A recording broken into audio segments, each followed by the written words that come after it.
साइम, बहुत बड़ा match Pakistan India का 2 दिन बाद आने वाला है, तो कुछ आपकी फॉर्म भी लैग कर रही है, तो कप्तान तो ये उस दिन कह रहे थे कि मेरे वो प्लेयर्स जो पिछले मैचों में स्कोर नहीं करते रहे, उनको हमने ये टास्क दिया या उनसे एक्सपेक्ट कर रहे हैं कि वो अब बड़े मैचेस में एशिया कप में परफॉर्म करेंगे।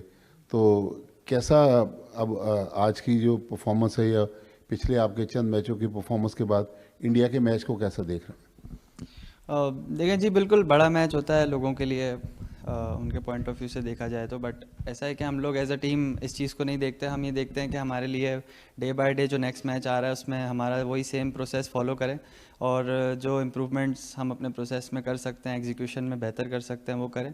और एज अ टीम हम एक दूसरे पे ट्रस्ट करते हैं कि अगर कोई नहीं भी परफॉर्म करे या किसी की परफॉर्मेंस में गैप आ गया तो वो हमको अगर एक को बड़ा मैच जिता दे या कोई बैक टू बैक मैचेस जिता दे तो वो कवर हो जाता है। तो 11-15 लोगों की टीम है, तो हम नहीं चाहते कि कोई एक दो ही परफॉर्म करते रहें। हम यही चाहते हैं कि सब मिलके कोई एक एक मैच करके जिताते रहें, तो इस तरह हमारा कॉम्बिनेशन बने।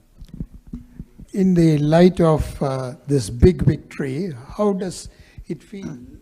Generally, what the decision to bat first also was to get a feel for everybody and be ready for the important match? Not really. Actually, we saw the conditions. It looked pretty dry, and we thought that it's gonna be no dew.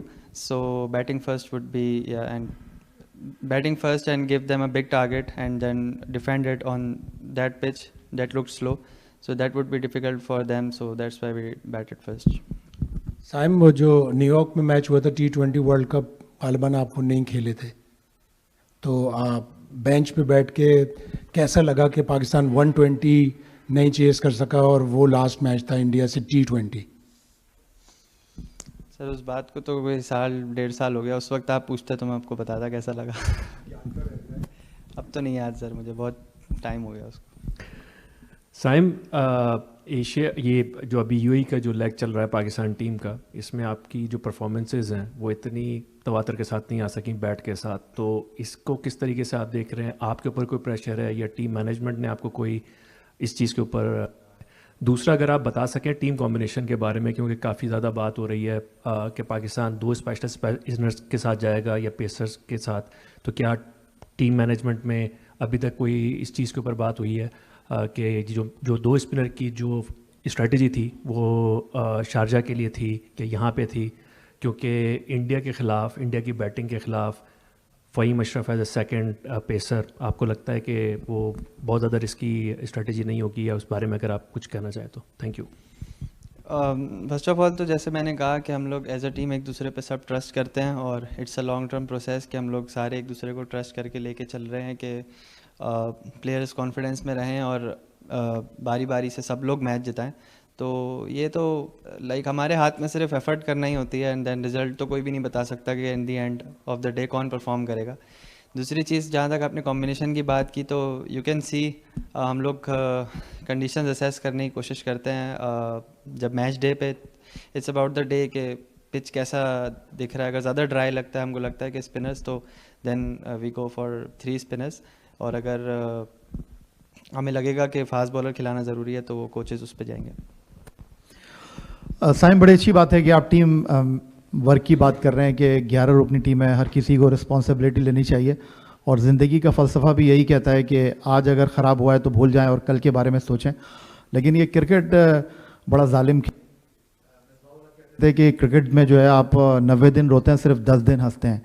तो बहुत सारे ऐसे player भी हैं जो performance करके team से बाहर हुए हैं। आप पाकिस्तान के एक टैलेंटेड प्लेयर हैं, लेकिन कहीं ऐसा लग रहा है कि आप बॉलिंग में जो है आपकी बैटिंग दबती जा रही है।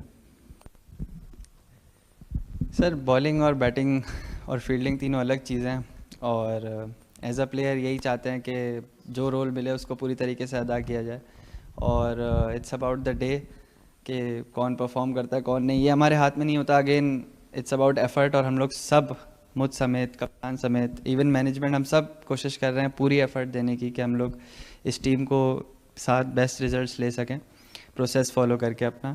और दूसरा आपका सवाल क्या था? सॉरी मैं भूल गया।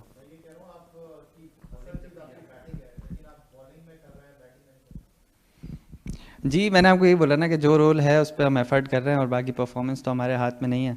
एफर्ट हमारे हाथ में तो हो सकता है कल को कोई बड़ा मैच जिता दें तो सब कवर हो जाता है, तो वी ट्रस्ट आवरसेल्व्स, सब पे ट्रस्ट है, तो लेट्स सी कि हम यही होप करते हैं कि सब लोग मिलके कोई ना कोई बड़ा मैच जिताते रहें। साइम, थोड़ा प्रेशर और एक्सपेक्टेशंस के बारे में मैं आपसे पूछना चाहूँगी। आपका आई बिलीव आपका फर्स्ट मैच होगा इंडिया के ख़िलाफ़, और काफ़ी सारे प्लेयर्स टीम में अभी ऐसे हैं जिनका फर्स्ट मैच होगा इंडिया के ख़िलाफ़, और रीसेंट जो एनकाउंटर्स थे उसमें पाकिस्तान ने काफ़ी सारे मैचेस हारे हैं, तो एक कोई मेंटल प्रेशर और एक्सपेक्टेशंस का लोड उसको हैंडल करना आपके लिए मुश्किल होगा, या आपको लगता है कि एक तरह से ब्लेसिंग इन डिसगाइज होगा कि आपको नहीं पता कि किस तरह का होता है प्रेशर इंडिया के साथ खेलने का, और you learn on the day? I think पिछले 3-4 महीने से हम लोगों की जो टीम कॉम्बिनेशन और मैनेजमेंट का यही मैसेज है सबसे ज़्यादा कि पास्ट से सीखना है और आगे बढ़ना है, एंड हमने पीछे को याद नहीं रखना है और आगे पे ज़्यादा फोकस नहीं करना है। ऑन द डे जो हमारा नेक्स्ट मैच है 1 by 1 उस पर फोकस करके चलना है, एग्जीक्यूशन हमने बेहतर करने की कोशिश करनी है, प्रोसेस को फॉलो करना है। सो इट्स नॉट अबाउट कि कल क्या हुआ था या कल क्या होगा, अभी हम क्या सबसे बेहतरीन कर सकते हैं एक दूसरे का साथ देकर, वो सबसे ज़्यादा इम्पोर्टेंट है हमारे लिए। हाल में जो है पाकिस्तान ने अपनी क्रिकेट रिब्रांड की है, they are playing fearless cricket. आपको लगता है आप इंडिया के अगेंस्ट फियरलेस क्रिकेट खेल पाएंगे given the quality of Indian opposition, आपका जो ऑपोजिशन है उसकी क्वालिटी को देखते हुए? सर हम कोशिश करते हैं कि सबके अगेंस्ट फियरलेस क्रिकेट खेलें। Sam, as it was mentioned आपका पहला गेम होगा अगेंस्ट इंडिया आई थिंक, तो जस्ट मतलब रीसेंट ईयर्स में इंडिया पाकिस्तान आपके लिए पर्सनली कैसा सिग्निफिकेंस है? What are your recent memories of the clash? And sir memories क्या मैटर करती हैं, अब तो ये टूर्नामेंट है, ये सबसे ज़्यादा मैटर करता है, ये टूर्नामेंट हमने जीतना है। We are not just looking forward to Pakistan India match, we are looking forward to win the tournament. Sam, just want to take you back to earlier this year. You had a very freak injury. Just want to ask you about the mental toll it took on you. What did you do to kind of come out of that phase, and how challenging was it? And has that kind of changed the outlook towards the way you think and think about the game? Yeah, it is challenging to have an injury, but I think what I think is it's not in our hands, and like it's uncontrollable. So if it happens, you do what you have to do and then come back to field again and give the full effort. Saim, top of the order Jasprit Bumrah को खेलना कितना बड़ा challenge होगा आपके लिए? बिल्कुल challenge है sir, जब आप मैच खेल रहे होते हैं तो हर तरह का बॉलर आपके लिए चैलेंज ही होता है। सबसे बड़ा चैलेंज है कि टीम को किस तरह जिताना है, उसके लिए वेज निकालना, प्रेजेंट मोमेंट में रह के मैच में प्रेशर में, वो इम्पोर्टेंट है। Thank you.